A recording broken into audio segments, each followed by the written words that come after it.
Straight into our Barbara Walsh feature. I'll be back with you at the end to talk about what I think happened Barbara Walsh. Garda Síochána, along with Barbara's family and Crime Stoppers, are renewing their appeal into the disappearance of Barbara Walsh. We are appealing in particular to the close-knit Gaeltacht community in CARNA, to anyone who may have information, to please come forward and share that information with us. We believe that individuals in this community have the key to unlocking the mystery into the disappearance of Barbara Walsh. We know our mom wouldn't have just left us. So whatever took her out of the house that morning, the early hours that morning, it's still a mystery to us. Like why she would have even gone out of the house, or where would she have gone? So anybody with information on that to come forward to us. So you're just continuously searching, looking, and waiting. Like inside hearts of hearts, like you're just waiting for her to come in the door. Well, the information hopefully would bring to light that it would bring her home to us. We could put her to rest, and for us to stop searching.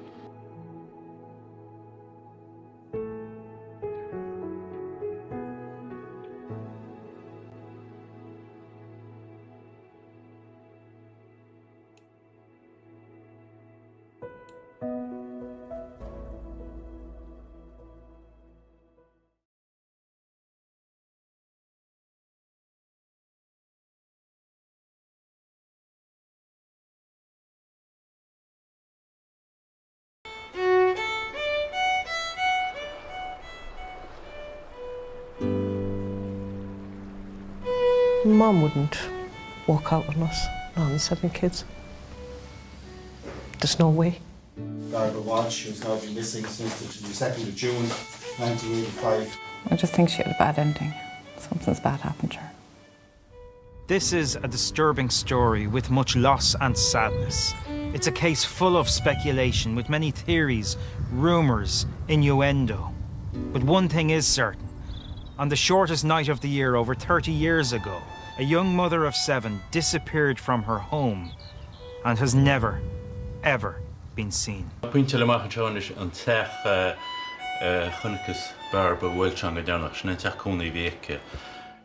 She was fun.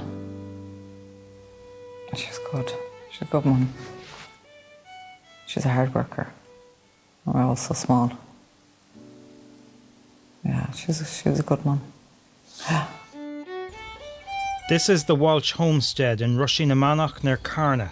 The family lived in this old house before the council built them a new home on the land. Emigration and recession was a feature of life in the 80s, but this family was largely self-sufficient. They kept cows, grew potatoes and vegetables, and harvested seaweed.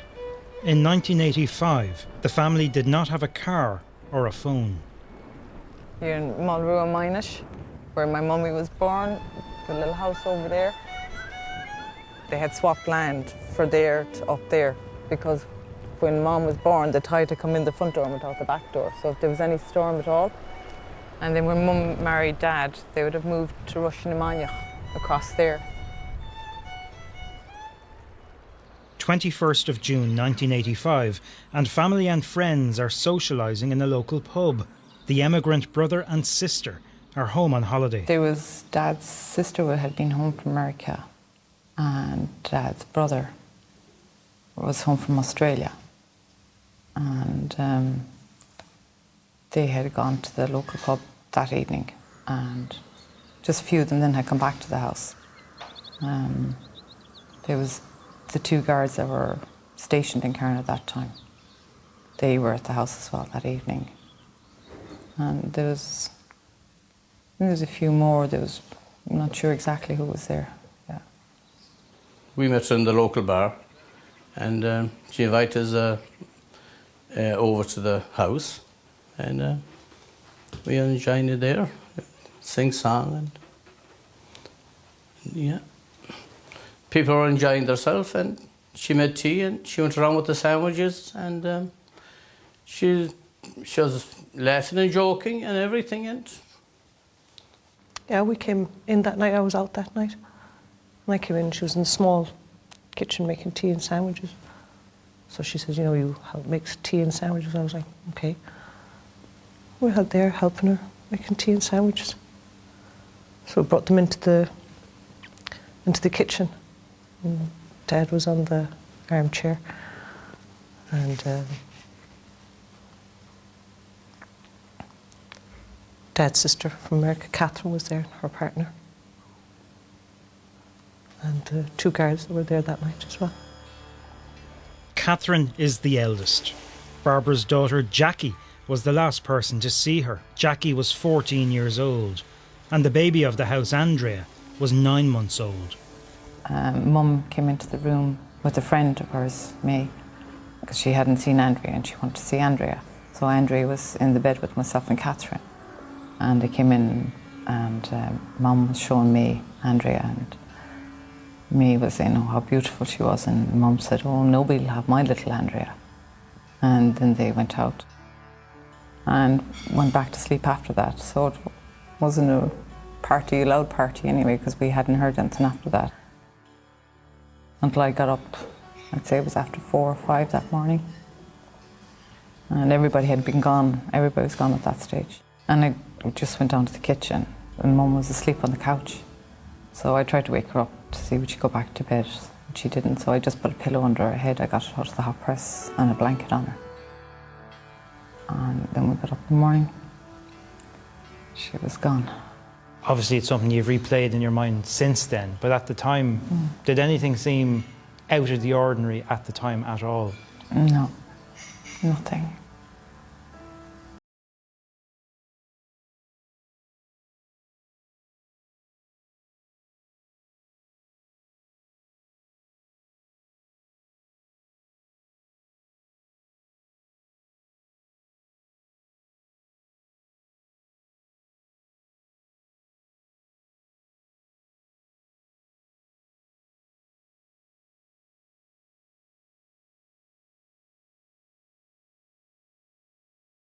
I just look back now as if, you know, what if I'd stayed in the kitchen or just waited? You know, that just went back to bed after putting the pillow under her head, the blanket on her. That morning, I remember Dad had gone to CARNA to see had she gone to CARNA. You know, because that was the routine Saturday morning. She would have gone to CARNA, done the shopping. And Dad came home and Mum wasn't with him, and so, you know, that we knew. We weren't told a lot that time. I know he went into Minish, into Mamo's, where her mother was, and that he'd gone out to Dado's. You know, that she might have, because Mum, they were living separate. Dado was out in Tuletta and Mamo was in Minish, and he checked those 2 areas. We just remembered that he was looking for her, like, you know. We were just at home, I suppose, more busy looking after the youngest ones, like, and Andrea. Barbara married in her late teens, and apart from a brief spell with husband Dara in England, she lived in Connemara. Barbara was a nice, pleasant girl, jolly going. You know, she always had a smile on her face and everything, and she'd have the chat, and she'd have the laugh and the crack with you and everything, and she'd be, yeah, she'd.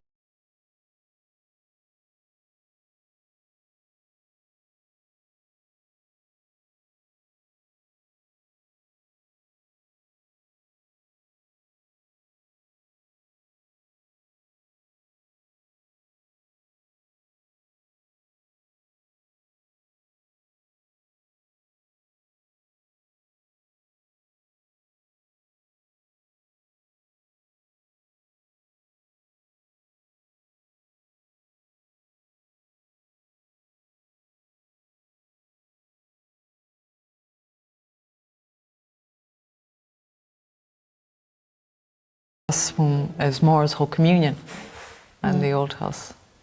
And this is Mum then at the old house, peeling potatoes, as you do.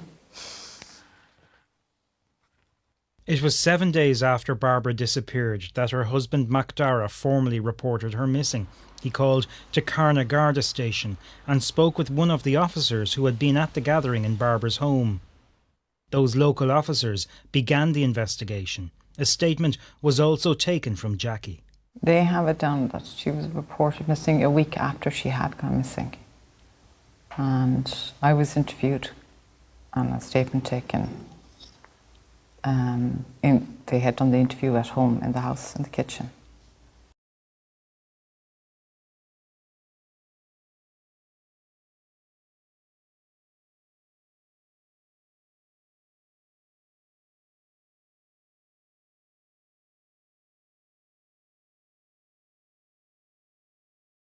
With Dad, and I can't remember now who did the interview.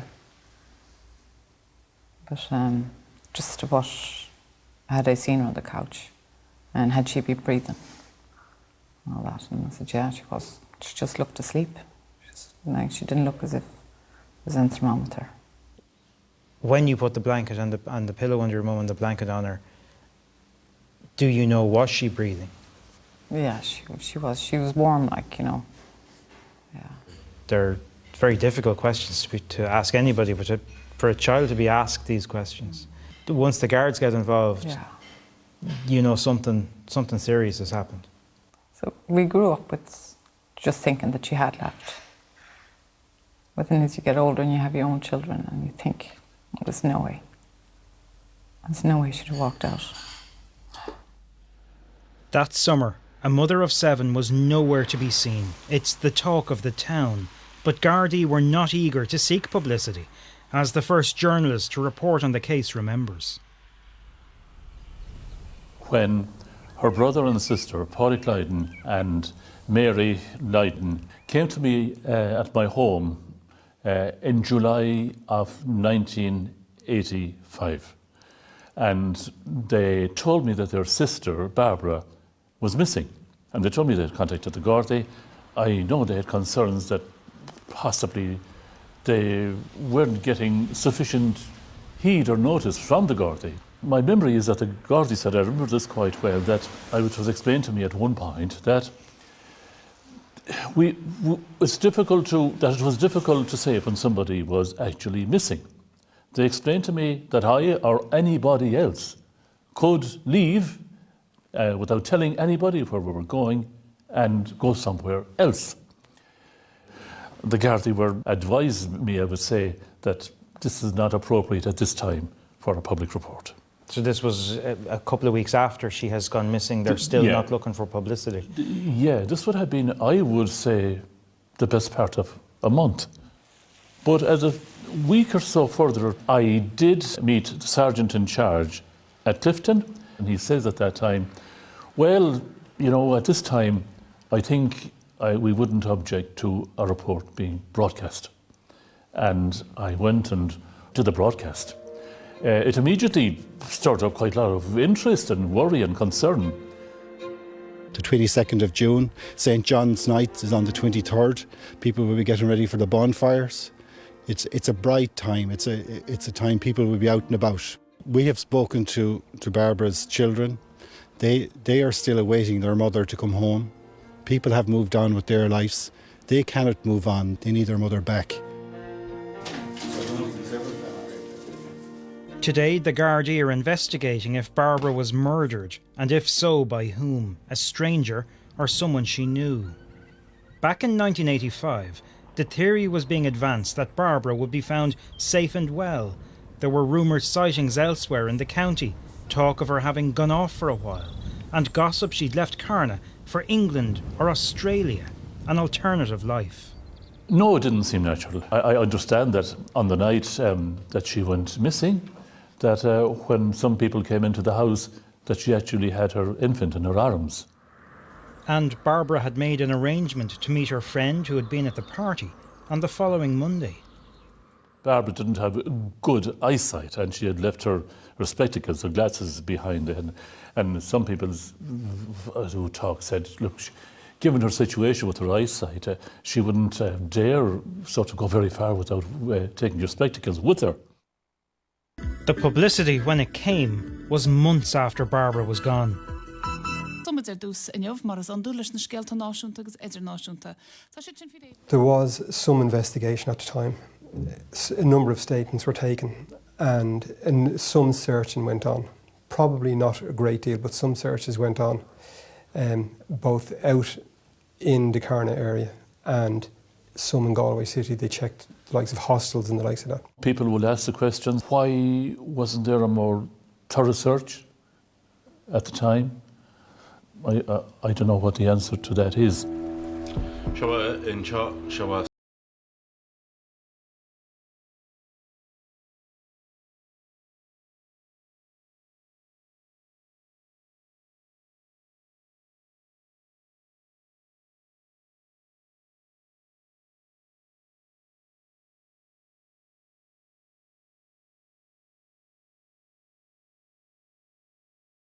The trail went cold, time elapsed. The original investigating Gardaí would be transferred. I remember the newspaper coming and doing a piece on it, and a photo taken of us with Dad. Her family would say not enough was done to find her at that time. Would you see things that could or should have been done differently? Could they have done more? Possibly. It's probably unfair to apply today's standards of investigation to the standards of 30 odd years ago. So they could possibly have done some more. I can see what the family would be saying in that regard, yes. As the years went by, different Gardaí would take an interest in Barbara Walsh, but Barbara's brother, who actively searched and sought publicity early on, is bewildered as to why one previous review was abruptly stopped. Local sergeant came into the village and he was doing his shoot to go around with the people, and he was going around asking questions. He was stirring up things, but then he got over to stop it, not going any further with it, and that's where it finished. So we still the same way. We got no answer. We think about Mum every day. We thought about her every day. There wouldn't be a day that you wouldn't go by without thinking about her. But we'd be more sensitive to mention her around Dad, because it would upset him. You know, he'd just say sometimes, "Massive culture." You know, where was she like? Yeah. He was left heartbroken. Yeah, Christmas was tough for Dad. Yeah. Christmas and Christmas Andrea's birthday. Yeah. They would be the toughest time for Dad. Like Christmas would be, even though he was very good at Christmas, trying to get, you know, Santa for the youngest ones, like. But Christmas would be a killer for Dad. Yeah, especially with the twins and everything. You know, that'd be. Time moved on. The 7 children became adults. Some left the country, most stayed here in Connemara. Dara became a grandfather. In 2007, aged 67 and after an illness, Dara died. It was tough. He was a good dad as well. You know, he always made sure that we had something.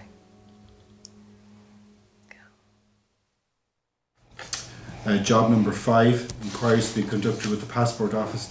And Henry, I think that was left with you in the incident room. The result of that was that inquiries conducted at the passport office. No passport was held by Barbara, either in her maiden name, her married name, or her name Osgoega. We got an invite to the Missing Persons Memorial Day. Muriel Sullivan that was speaking that day, the Commissioner. And she had said in her speech that day that, you know, for the missing persons, that there wouldn't be a stone left unturned. So we had put a letter together and we sent it to her and asking her if she could get the case looked into, and she did. This morning, property and land in the area were sealed off by Gardaí. Extensive inquiries were carried out both locally and also through Interpol. Agus túris gítar gra Gardaí agus sagart negotiate. She was always at home with us, took care of us. 2015, we searched the family farm, essentially, different areas of it. The search lasted for over 5 days. Didn't further the case in any way. Didn't lead them anywhere towards discovering where Barbara Walsh's remains finally are. And that's a very sad situation, very troubling to the Walsh family, very troubling to the Lydon family, and indeed very troubling to the whole community. Yeah, we were explained that they'd have to start of where she was last seen and then work their way out. So, you know, that was understandable, yeah. Just last year that they searched the lakes as well, but nothing from it. This is one of the beaches that Barbara Walsh would have brought her children. This particular beach is very close to her home. It was literally her back garden. This type of terrain is beautiful, but vast. Very, very testing, very, very difficult terrain. As you can see the rock outcropping, which is very typical of this area, with some bracken and some heather. Again, quite difficult. Over to the right here was the family home and the outbuildings. The homestead and the farm comprised of approximately 8 acres, and it moved from the roadway right down to the traw here. This current reinvestigation has generated 114 lines of inquiry, 70 written statements. We've been told that at the party, when the party adjourned back to Barbara's house, that an argument, a verbal argument, occurred between Barbara and her husband. And shortly after this, the party concluded and people left the house. We understand that those reported words between Barbara and Dara may have started outside the pub about who was invited back to the house, and words then continued between them over the making of tea and sandwiches. We've spoken to as many people as possible still alive who were either at the party that night or who knew Barbara. If anything else was simmering, we do not know. Well, the party, as I say, was a going away party for Barbara's brother-in-law who was returning to Australia. And essentially friends and family came back to the house. There was also 2 guards who were working in CARNA at the time, and they were also back at the house too. They were part of the community like anyone else, yes.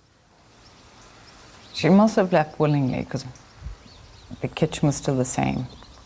You know, it had been tidied up after everybody had gone, whoever, you know, unless Mum or whoever had tidied. There's no evidence that somebody had come into the house and dragged her out or anything like that. You know, I think something happened to her. There's no way she'd have walked out. And no, it's just, I just think she had a bad ending. Something's bad happened to her.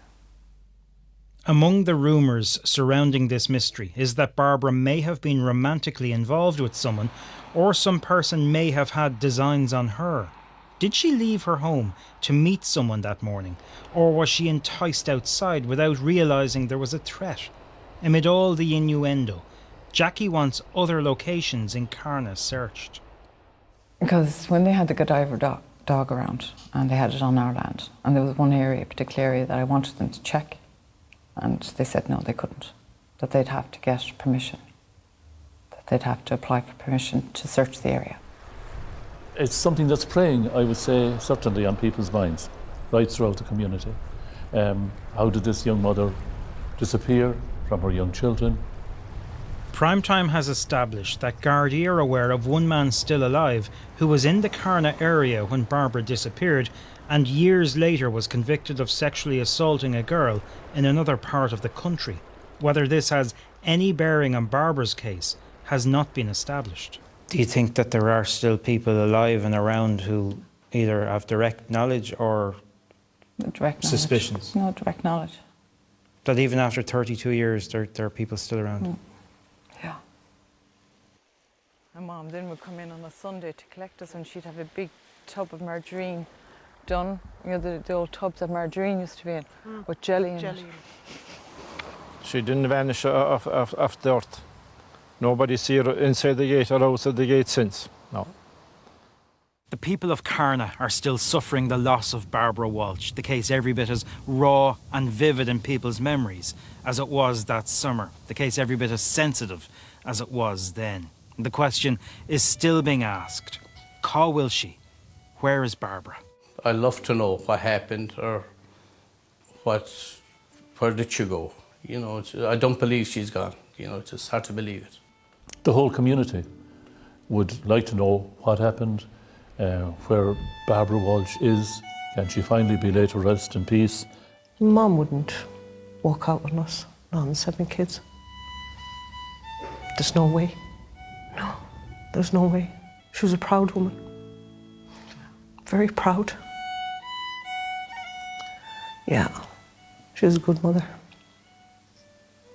I'm sure somebody does know where or what have happened. Still, it's not too late for somebody to say something. Never too late.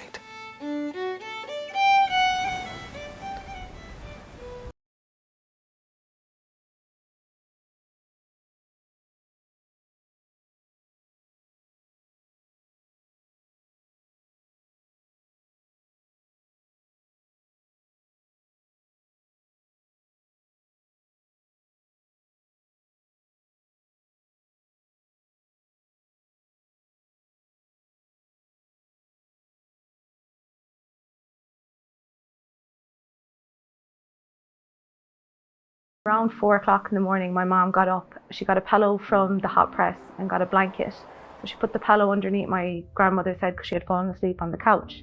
And then she put the blanket on her and she went back to sleep, and that was the last time anyone had seen her.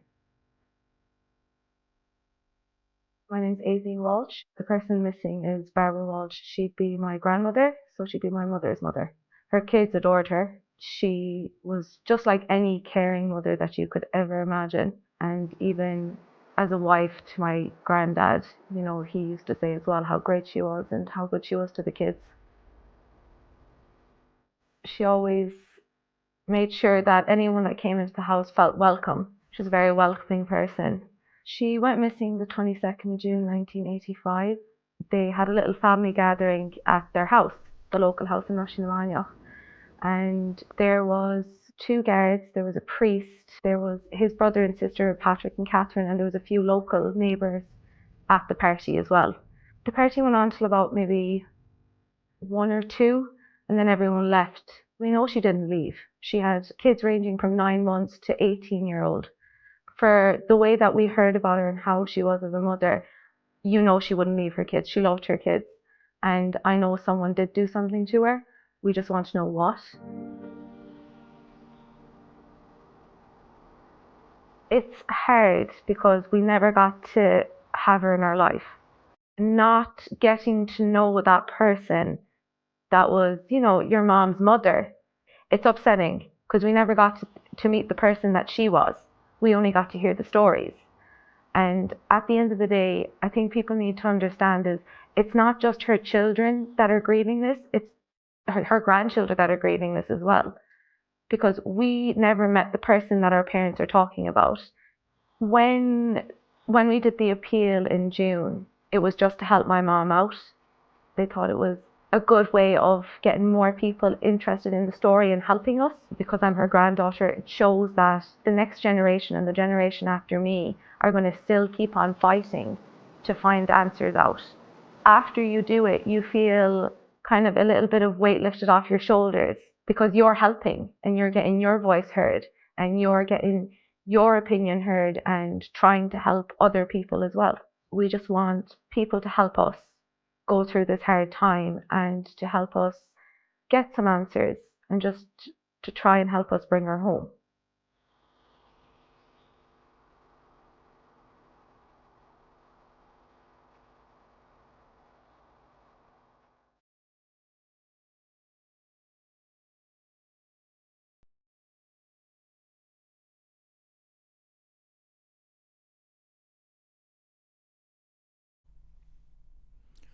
So what happened, Barbara Walsh? Barbara Lloyden married Dara Walsh in her late teens. She had already given birth to her firstborn, Catherine. Dara was more than 10 years older than Barbara. The couple had spent a short time in the UK before returning to the family homestead by the early 1970s. There, they raised 9 children. Sadly, 2 infant female twins died in 1973 from sudden infant death syndrome. The local Gaeltacht council assisted them in building a new house on the 8-acre homestead for the growing family near CARNA Galway. Barbara Walsh gave birth to her last born, Andrea, just months before her disappearance in June 1985. A large and busy farming family, their home stood just a short distance from the beach. A simple but idyllic life. Like all Irish rural families in the 1970s, both the Walsh and Lydon families had experienced emigration of brothers and sisters. Back then, the world was a lot larger a place. At the time of Barbara's disappearance, her husband's sister and brother were back visiting the homeland after emigrating to America and Australia, respectively. Any such visit brings its own emotions, stresses and strains on a family. Now, in understanding what happened to Barbara Walsh, it is important to consider this context. It plays a critical dynamic in this case. It was a time when a sister or brother on a visit might not return from far lands for years to come. A return of a sibling, even for a holiday, was something to be celebrated. And sure, the emotion of the occasion might make them return home to the Emerald Isle for good. It's entirely understandable that Dara Walsh wanted the time his sister and brother were home in Ireland to be a great fuss. Patrick and Catherine were the centre of occasion as his siblings. Sometimes you can get lost in that moment, and clearly Barbara wanted to play host and support Dara in that moment of family celebration. He was likely meeting his brothers and sister's spouse, partners. He didn't know all that well. We cannot escape the reality from witness statements, the adults, from the moment they entered the local Moran pub, that there were tensions, expectations, and those tensions, unknown to the young Walsh children, simmered when the party of 12, it's understood, arrived back at the homestead. All Gardaí can ascertain is that there was some underlying argument between Barbara and Dara about who should or shouldn't be going back with them for the tea, sandwiches and the music and the crack. So who exactly was at the homestead gathering? You can take a look at this image.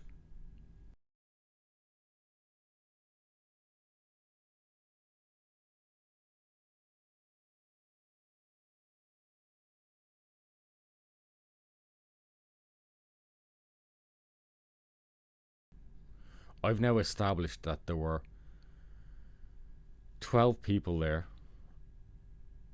and I believe I've established 11 of their identities that night from around 11 p.m. until 2 a.m. Made up of family, friends and neighbours. This included 2 local Gardaí officers and a priest. To some, this may seem odd, but again, one must understand that of Irish rural life at the time. Otherwise, you launch into 101 modern day conspiracy theories. But there is no escaping the reality that subsequent local superintendents, the initial and the later ones, and case review teams seriously questioned why the same 2 local Gardaí were taking statements and investigating a missing person disappearance they were socially embedded in as part of the community. And the 2 Gardaí officers should have immediately been exonerated or exonerated themselves from the case within days and played no active evidence gathering part in it. I know it's a question you're all thinking of. Why did Dara Walsh wait so long to report his wife missing? I can't exactly answer that. I can attempt to. His missing person report on June the 29th, a week later, 1985, it does give us a clue. Just a faint clue. This wasn't the only time Barbara Walsh had left the home for a period of a week. He alludes to it in a statement. It's written there in black and white. And we know Dara told his children that Mammy will be back, eventually. When that did not happen, the younger children spent time with other relatives in the coming weeks. I can understand the pressure on all that was going on. But did Barbara just run off and leave her family in Homestead? In any rural village, there will always be rumours and talk. She ran off with a secret lover from the shop or the garage. She fled to Australia or that America place for a new life. Village whispers always hide deep-rooted biases in Ireland. The land of the free and the crack. It's intrinsic, whether you are from large inner cities or rural villages and towns. While Ireland celebrates its immigrants abroad and what they have achieved, sons, daughters, fathers and brothers, there remains, even to this day, and more so this day, a deep-rooted minority judgment of those who depart and don't come back after a better life.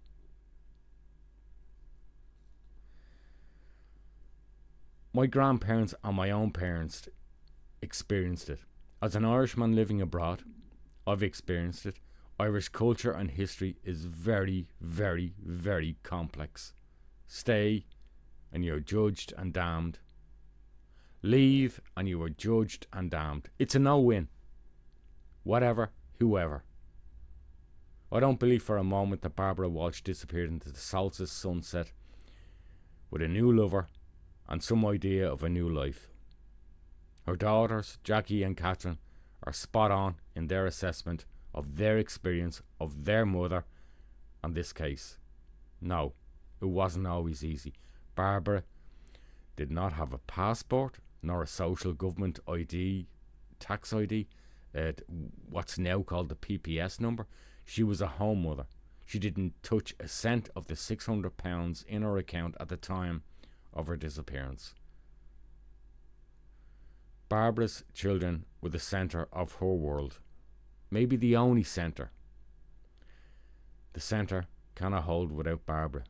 Everyone needs time out. She had a growing family at the time. Mid and older teenage daughters taking the load off her. They helped her out. Foul play. Despite early limited searches on the homestead property, after 39 years, Barbara has never been found. You've heard about the more thorough searches from 2015, I think, to 2021. Nothing. The elements of this case that require further investigation. The family of Barbara Walsh now believes she is likely dead and the foul play had to be involved. The dead cannot speak, but those alive can also be equally silent. They need to speak up.